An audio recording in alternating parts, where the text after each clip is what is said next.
లేదంటే గొల్లపురం నగర పంచాయతీని బ్రహ్మాండంగా నడిపించేవాళ్ళం. ఇక్కడ పవన్ కళ్యాణ్ గారు వచ్చాక ఆధ్వర్యంలో సఫిషియెంట్ ఫండ్స్ వస్తున్నాయి.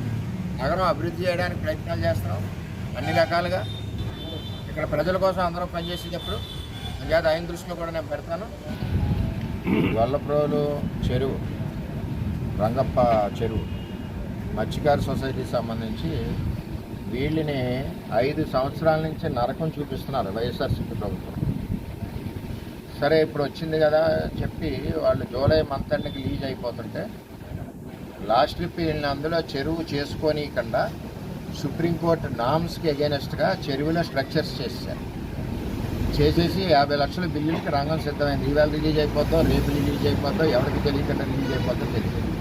సుప్రీంకోర్టు రూల్స్ ప్రకారం చెరువులో ఏ విధమైన అక్రమ కట్టడాల కన్నా కరెక్టెడ్ ఆఫీసర్స్ రెస్పాన్సిబిలిటీ వాళ్ళ మీద చర్యలు తీసుకుంటారు. అదే చెరువు 7 ఎకరాలు ఉండాలి. 7 ఎకరాలు గర్భం చూపించాలి. స్ట్రక్చర్స్ ఉంటే డిస్మాండిల్ చేయాలి. 7 ఎకరాలు చెరువు చూపించవలసిన బాధ్యత మున్సిపల్ కమిషనర్ గొల్లపురం. అలాగే జూలై 30కి ఎండ్ అయిపోయిన లీజ్ పీరియడ్ ఏదైతే ఉందో అక్కడ 5 ఎకరాల ల్యాండ్ ఉంది బ్యాలెన్స్. 5 ఎకరాల్లో లీజు మత్స్యకార సొసైటీలకి మళ్ళీ ఎక్స్టెండ్ చేయాలి. గవర్నమెంట్ జీవో ఉంది. వైసీపీ వాళ్ళ యొక్క ఆధ్వర్యంలో ఉండి వాళ్ళు ఇవ్వద్దన్నారని చెప్పి ఆ చెరువులో గొడ్డు మాంసం అంట, జింక మాంసం అంట, పావులంట, జర్రీలంట, చెత్త అంట, ఇన్ని రకాల మాంసాలు అక్కడ ఉన్నాయి. అంచేత మేము అది దుర్గంధం వచ్చేస్తుంది కాబట్టి మేము చెరువుకి లీజుకి ఇవ్వమని చెప్పి లెటర్ పెట్టారు. అంటే ఇన్ని మాంసాలు పడిపోతుంటే శానిటరీ ఇన్స్పెక్టర్ ఏం చేస్తున్నాడు, కమిషనర్ ఏం చేస్తున్నాడు, ఏఈ ఏం చేస్తున్నాడు, చెరువుల్లో కట్టడాలు కట్టుతుంటే ఏఈ ఏం చేస్తున్నాడు. Commissioner responsibility. పారిశుద్ధ్యం అన్నది ఎవరి రెస్పాన్సిబిలిటీ? Commissioner responsibility. పారిశుద్ధ్యం కమిషనర్ చూడలేదు కాబట్టి నిజంగా అక్కడ లేవు. స్పాట్లో చూస్తే ఏమీ లేవు. చెరువు ఎండిపోయి ఉంది, వర్షానికి నీళ్ళు వచ్చినాయి. అంటే ఈ చెరువు ఎగ్గట్టి ఎవరైతే బీసీ కమ్యూనిటీ ఉందో ఆ మత్స్యకారులకు సంబంధించిన వాళ్ళకి నోట్లో మట్టి కొట్టడానికి వీళ్ళు రంగం సిద్ధం చేస్తున్నారు. వీళ్ళందరూ కలిసి బడ్జెట్లో అడిగితే వాళ్ళు ఎక్కడి నుంచి తెచ్చిస్తారు? 5 లక్షలు 10 లక్షలు కావాలంటే ఆ చెరువులు లీజు మీద బతికేవాళ్ళు. అని చేత దీని మీద తక్షణం ఎంక్వైరీ చేయమని ఆర్డీ గారికి చెప్పాం. ఉన్న రిపోర్ట్ న్యాయపరంగా ఇస్తే తప్పులేదు. న్యాయంగా నిజంగా చెత్త మాంసం ఉన్నా కూడా ఆ రెస్పాన్సిబిలిటీ అది కమిషనర్. అంటే ఇన్ని రోజులు ఎందుకు శానిటేషన్ అవ్వలేదు? చెత్త అక్కడ వేస్తుంటే మున్సిపాలిటీ ఏం చేస్తుంది? ఇవి చెప్పాల్సిన బాధ్యత ఉంది. అంటే ఇంకా వైసీపీ యొక్క సంబంధించిన అధికారులు, అదేవిధంగా వైసీపీకి సంబంధించిన మరి బాడీ ఉండడం వలన అదే గాలి, అదే వాసన, అదే పెత్తనంలో గొల్లప్రోలు మున్సిపాలిటీ జరుగుతుంది. నేను డినై చేయట్లేదు. చట్ట ప్రకారం, న్యాయ ప్రకారం ఎవరైనా తప్పలేదు, ఏ పార్టీ అయినా తప్పలేదు. ఇక్కడ జరిగే ఇష్యూస్ ఇది. ఏమంటారు, టెంపరీ ఎంప్లాయీస్ ఈ మున్సిపాలిటీని నడిపిస్తున్నారు.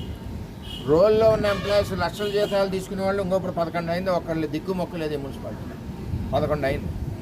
అని చేత ఇప్పుడు ఎవరైతే ఆ రిపోర్ట్ పెట్టారో కమిషనర్ వెళ్ళి స్పాట్లో ఉన్న మాంసాలు, స్పాట్లో ఉన్న జింక మాంసాలు, పాములు ఇవన్నీ చెప్పారు వాళ్ళ రిపోర్ట్లో. కోళ్ళు ఇవన్నీ చూపిస్తే మాకు అర్థమవుతుంది. అలాగే ఎంతవరకు ఉంటే మరి డిపార్ట్మెంట్ ఏం చేస్తుందో దాని మీద కూడా చర్య తీసుకోవాలి. నేను ఆర్థిక కూడా కంప్లైంట్ ఇచ్చాను, రిటర్న్ కంప్లైంట్ కూడా పెడతాను. నేను ఈ మున్సిపాలిటీ ఈ విధంగా ఉంటే 20,000 ఓటింగ్ ఉన్న మున్సిపాలిటీలో మాకు చెడ్డపేరు అవసరం లేదు. కళ్యాణ్ గారు అయితే బాగోవాలి, మొత్తం ఎక్కడికక్కడ 2 మున్సిపాలిటీ అనే ఆలోచనలు ఆయన ఉన్నారు. ఇక్కడ చూస్తే వ్యవస్థ ఇలాగ ఉంది. నేనేంటంటే ఈ వాసన ఉన్న అధికారులందరినీ కూడా మున్సిపాలిటీలో మార్చడానికి చేపు ఈ 2 మున్సిపాలిటీలు ఇలా తగులెడతాయి. అందులో తేడా లేదు. పిఠాపురం మున్సిపాలిటీ అవ్వచ్చు, గొల్లప్రోలు నగర పంచాయతీ అవ్వచ్చు, 2 కూడా ఇదే పని. మొత్తం క్లీన్గా అందరినీ తీసేసి ఫ్రెష్ ఎంప్లాయీస్ని వేసుకున్నప్పుడే ఈ మున్సిపాలిటీలు బాగుపడతాయి. దీని మీద ఎంక్వైరీ చేయాలి. ఎంక్వైరీ చేసి తక్షణం చర్యలు తీసుకోవాలి. సాయంత్రానికల్లా కమిషనర్ గారు తీసుకోకపోతే నేను మళ్ళీ కలెక్టర్ రిపోర్ట్ చేస్తాను. కలెక్టర్ గారి దగ్గర డిలే అవుతే నేను డైరెక్టర్ మున్సిపాలిటీకి రిపోర్ట్ చేస్తాను. ఇందులో ప్రజా సమస్యలు ఎక్కడ కాంప్రమైజ్ అయ్యి తేలలేదు. ఇక్కడ డిప్యూటీ సీఎం గారు ఉన్నారు, ఆయన చేయడానికి సిద్ధంగా ఉన్నారు. ఇక్కడ దానికి సహకరించకపోతే ఎలాగా? రకరకాల ఫండ్స్ తెస్తున్నాం గవర్నమెంట్ నుంచి, రకరకాలుగా అభివృద్ధి చేయాలని ఆలోచనలో ఉన్నాం. ఇక్కడ దగ్గర 150 కుటుంబాలు బతుకుతున్నాయి మత్స్యకారులు, బీసీలు. వాళ్ళు ఎప్పటి నుంచో చేసుకుంటున్నారు. 5 సంవత్సరాలు నరకం చూపించారు వాళ్ళు. ఇప్పుడు కూడా మీరు నరకం చూపించాలిగా. ఆ లంచాలు ఏమన్నా కావాలంటే నేను డైరెక్ట్ నా జేబు డబ్బులు ఇస్తాను, నన్ను అడగను.